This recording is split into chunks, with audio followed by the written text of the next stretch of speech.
बहू कहाँ मर गई? अंदर से आवाज आई। जिंदा हूँ माँ जी।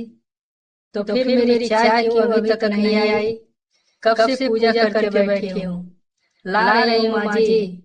बहू चाय के साथ भजिया भी ले आई। सास ने कहा, तेल का खिलाकर क्या मारोगी? बहू ने कहा, ठीक है माँ जी, ले जाती हूँ। सास ने कहा, रहने दे, अब बना दिया है तो खा लेती हूँ। सास ने भजिया उठाई और कहा, कितनी गंदी भजिया बनाई है तुमने। बहू माँ जी। बहू बोली, माँ जी मुझे कपड़े धोने हैं, मैं जाती हूँ। बहू दरवाजे के पास छिपकर खड़ी हो गई। सास भजिया पर टूट पड़ी और पूरी भजिया खत्म कर दी। बहू मुस्कुराई और काम पर लग गई। दोपहर के खाने का वक्त हुआ। सास ने फिर आवाज लगाई, कुछ खाने को मिलेगा? बहू ने आवाज नहीं दी। सास फिर चिल्लाई, भूखे मारोगी क्या? बहू आई सामने, खिचड़ी रख दी। सास गुस्से से, ये क्या है? मुझे इसे नहीं खाना, इसे ले जाओ। बहू ने कहा, आपको डॉक्टर ने दिन में खिचड़ी खाने को कहा है, खाना तो पड़ेगा ही। सास मुंह बनाते हुए, हाँ तू मेरी माँ बन जा। बहू फिर मुस्कुराई और चली गई।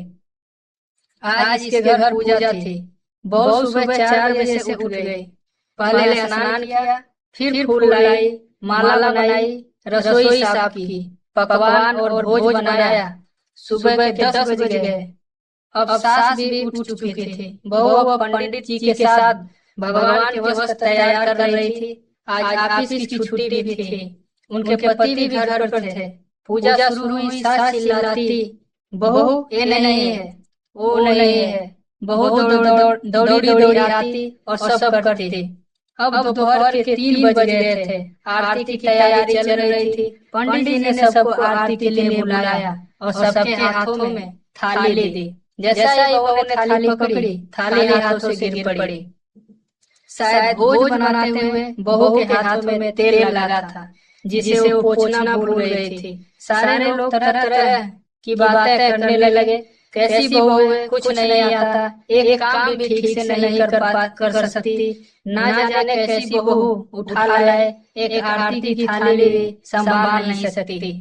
उसके पति भी गुस्सा हो गए, पर सास चुप रही, कुछ नहीं कहा, बस यही बोल के छोड़ दिया, सीख रही है, सब सीख जाएगी धीरे धीरे। अब सबको खाना परोसा जाने लगा। बहुत दौड़ दौड़ के खाना दे देती, फिर पानी लाती। करीब 70-80 लोग हो गए थे। इधर दो नौकर और बहू अकेली, फिर भी वहाँ सारा काम बहू ही अच्छे तरीके से करती। अब उसकी सास और कुछ आस पड़ोस के लोग खाने पर बैठे। बहू ने खाना परोसना शुरू किया। सबको खाना दे दिया गया। जैसे ही पहला निवाला सास ने खाया, तुमने नमक ठीक नहीं डाला क्या? एक काम ठीक से नहीं करती? पता नहीं मेरे बाद कैसे घर संभालेगी। आस पड़ोस वालों को तो जानते ही हो ना सब। वो बस बहाना ढूंढते हैं नुक्स निकालने के लिए। फिर वो सब शुरू हो गए। ऐसा खाना है, ऐसी बहू है, ये वो वगैरह वगैरह। दिन का खाना हो चुका था। अब बहू बर्तन साफ करने नौकर के साथ लग गई। रात में जगराता का कार्यक्रम रखा गया था। बहू ने भी एक दो गीत गाने के लिए स्टेज पर चढ़ी। सास जोर से चिल्लाई, मेरी नाक मत कटा देना, गाना नहीं आता तो मत गा, वापस आ जा। बहू मुस्कुराई और गाने लगी। सबने उसके गाने की तारीफ की, पर सास मुंह फुलाते हुए बोली, इससे अच्छा तो मैं गाती थी जवानी में, मुझे तो कुछ भी नहीं आता। बहू मुस्कुराई और चली गई। अब रात का खाना खिलाया जा रहा था। उसके पति के ऑफिस के दोस्त साइड में ड्रिंक करने लगे। उसका पति चिल्लाता, थोड़ा बर्फ लाओ, तो सास चिल्लाती, यहाँ दाल नहीं है। फिर चिल्लाता, कोल्ड ड्रिंक्स नहीं है, पापड़ ले आओ। इधर उधर आखिरी में उसके पति की शराब गिर पड़ी उसके एक दोस्त पर और बोतल टूट गई। पति गुस्से में दो झापड़ अपनी पत्नी को लगाते हुए कहा, जाहिल कहेगी, देख कर नहीं कर सकती, तुझे इतना भी काम नहीं आता। सारे लोग देखने लगे। उसकी पत्नी रोते हुए कमरे की तरफ दौड़ी। फिर उसके दोस्तों ने कहा, क्या यार, मूड खराब कर दिया, यहाँ नहीं बुलाया होता, हम कहीं और पार्टी कर लेते। कैसे अनपढ़ गंवार भी ला रखी है तूने। उसे तो मेहमानों की इज्जत और काम करना तक नहीं आता। तुमने तो हमारी बेइज्जती कर दी। अब आस पड़ोस की औरतों को और बहाना मिल गया था। वो कहने लगी, देखो क्या कर दिया तुम्हारी बहू ने, कोई काम नहीं है। मैं तो कहती हूँ अपने बेटे की दूसरी शादी करा दो, छुटकारा पाओ इस गंवार से। सास उठी और आप अपने बेटे के पास जाकर उसे थप्पड़ मारा और कहा, अरे नालायक, तुमने मेरी बहू को मारा, तेरी हिम्मत कैसे हुई, तेरी टांग तोड़ दूंगी। उसके बेटे के दोस्त कुछ कहने ही वाले थे कि उसकी माँ ने घूरते हुए कहा, चुप, बिल्कुल चुप, यहाँ दारू पीने आए हो, जबकि पता है आज पूजा है और तुम्हें पार्टी करनी है।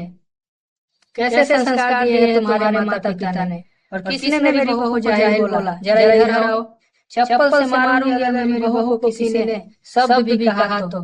अरे पापी, तूने उस लड़की को बस इसलिए मारा कि तेरी शराब टूट गई। पापी, वो बच्ची सुबह 4 बजे से उठी है, घर का सारा काम कर रही है, ना सुबह से नाश्ता किया, ना दिन का खाना खाया, फिर भी हंसते हुए सबकी बातें सुनते हुए, ताने सुनते हुए घर के काम में लगी रही। तेरे यार दोस्तों को वो अच्छी नहीं लगी, जूते से मारूंगी तेरे दोस्तों को जो कभी उन्होंने ऐसा कहा। उसके यार दोस्त चुपके से खिसक लिए।